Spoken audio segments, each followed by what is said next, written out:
જય માતાજી દોસ્તો, આજે સન્ડે તો કંઈક ને કંઈક ચટાકેદાર બનવાનું હોય તો આજે બની રહી છે પાણીપુરી.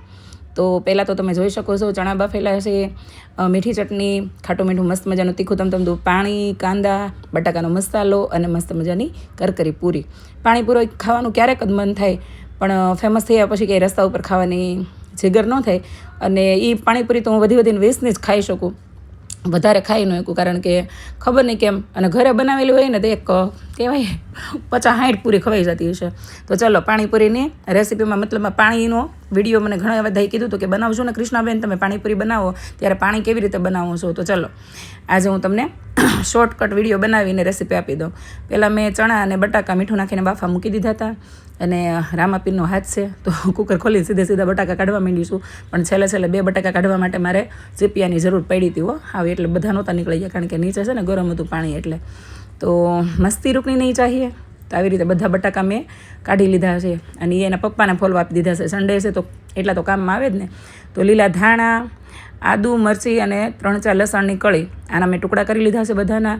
લીલા ધાણા અને ફુદીનો, ગ્રીન કલરનું તીખું તમતમતું ખાટું મીઠું પાણી કરવાનું છે. તો ધાણા ફુદીનો તો નાખવો જ વધારે બને એટલો, કારણ કે ફુદીનાથી અને હંચળથી પેટ સાફ થઈ જાય અને પાણીપુરી છે ને હેલ્થ માટે આમ સારી, બરાબર. પછી એમાં નાખ્યું છે મેં 2 ચમચી જેટલો સબરસ મસાલો, 5 રૂપિયાવાળી એક જલજીરા અને થોડોક સંચળ પાવડર. તો સંચળ તો જાણી જોઈને મેં થોડોક વધારે નાખ્યો છે, કારણ કે આજકાલ હું જીમ ચાલુ કર્યું છે 10 દિવસથી, તો થોડુંક પેટની સિસ્ટમ ખરાબ થઈ ગઈ છે. પછી થોડુંક નાખ્યું છે સ્વાદ અનુસાર મીઠું. સબરસ મસાલાની અંદર મીઠું હોય જ, એટલે મેં માપે અડધું ફાડું લીંબુનું આમાં નીચોવી દીધું છે.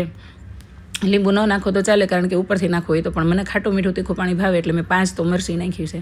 પછી ઠંડા પાણીની 1 બોટલ આપણે નાખવાની છે, પણ પહેલાં થોડુંક પાણી નાખી અને આવી રીતે આપણે મિક્સરમાં એને ક્રશ કરી લેવાનું છે બધું.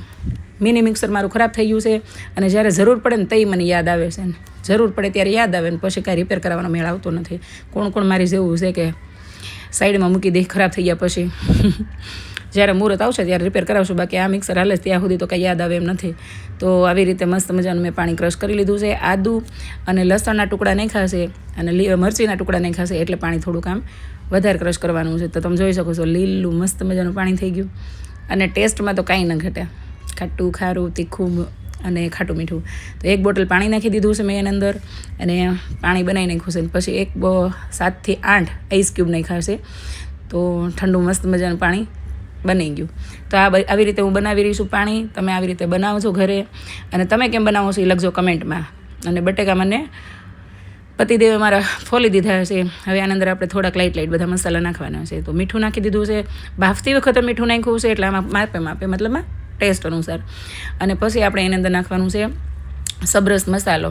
તમે સબરસ મસાલો નાખો છો કે નહીં લખજો કમેન્ટમાં. ન નાખવો હોય તો આખા ધાણા, આખું જીરું અને થોડાક કાળા મરી આ બધું શેકી અને એનો મસાલો પણ નાખી શકાય, પણ હું સબરસનો મસાલો નાખું છું. થોડુંક નાખ્યો છે મરચું પાવડર, ધાણા જીરું પાવડર પણ નાખ્યો છે. અને આ બધી વસ્તુ નાખી અને પછી આપણે એને છૂંદો કરી લેવાનો છે. લીંબુ થોડુંક નાખ્યું છે અને બાફેલા ચણા પણ એડ કરવાના છે. પણ પહેલાં હું છે ને બધા બટેકા આવી રીતે મેશ કરી લઉં, એટલે ચણા આખા રહી નહીં તો ચણા પછી અંદર છૂંદો થઈ જાય. તો આવી રીતે બટાકા બધા મેં મેશ કરી લીધા છે. અત્યારે બધા મસ્ત બટાકા આવે છે નવા, એટલે બહુ સ્વીટ નથી હોતા, અને સરસ કણીવાળા બટેકા હોય છે. તો પાણીપુરી સરસ મજાની બને, સૂકી ભાજી ને એવું બધું. તો મને તો આવા જ બટેકા ભાવે, બાકી જે અંદર ટેસ્ટમાં ગળ્યા હોય ને એ ટેસ્ટ બગાડી નાખે પાણીપુરીનો. તો સરસ મજાના નવા બટેકા આવે છે ને તો પાણીપુરી બનાવી જ લેવી. અથવા તો બટેકા લેવા જાઓ ને ત્યારે જોવાનું અંદરથી પીળા જેવા હોય ને તો એ બટેકા ગળ્યા હોય, ને વ્હાઈટ હોય ને એ બટાકા મસ્ત મોળા હોય, અને કાલ લાલ છાલના મસ્ત મોળા હોય. એની પાણીપુરીને સૂકી ભાજી સરસ મજાની થાય. તો બધો મેં મસાલો આવી રીતે મિક્સ કરી અને બટાકા બધા આવી રીતે મેશ કરી અને આપણે મસાલો બનાવી લેવાનો છે. હવે જે મેં બટાકા બાફી લીધા, ચણા બાફેલા હતા એ પાછા કુકરમાંથી કાઢી લીધા છે, નિતારી લીધું છે પાણી, અને એમાંથી 5 થી 4-5 ચમચી જેટલા ચણા હું અંદર એડ કરી દઉં છું. અને બીજા હું રાખું છું સાઈડમાં. ખવાશે એટલા ખવાશે, ને બીજું કાલે ચણાનું શાક બનશે. આ વ્હાઈટ ચણા છે, નાના કાબુલી તો નથી પણ એનાથી નાના છે. તો આવી રીતે મેં મસ્ત મજાની બનાવી નાખી પાણીપુરી. તો આવી જાઓ તમે બધા પાણીપુરી ખાવા. ધાણા લેવા જવાની આળસ ચડી, નહીં તો હું બટાકાના મસાલામાં ધાણા હોતે નાખું છું. તો તમે પાણીપુરી બનાવો ત્યારે કેવી રીતે બનાવો છો પાણી એ લખજો કમેન્ટમાં. અને જોતાં કેમ લાગ્યું કે કેવી બની હશે. જો ભાઈ ટેસ્ટનું જોવાનું, અમે કેવું કે મેં તમને પહેલાં કીધું છે ગાર્નિશિંગ ના જોઈએ, અમે ટેસ્ટ જ જોઈએ. તો બની ગઈ પાણીપુરી. ચાલ પૂરું ખાવા.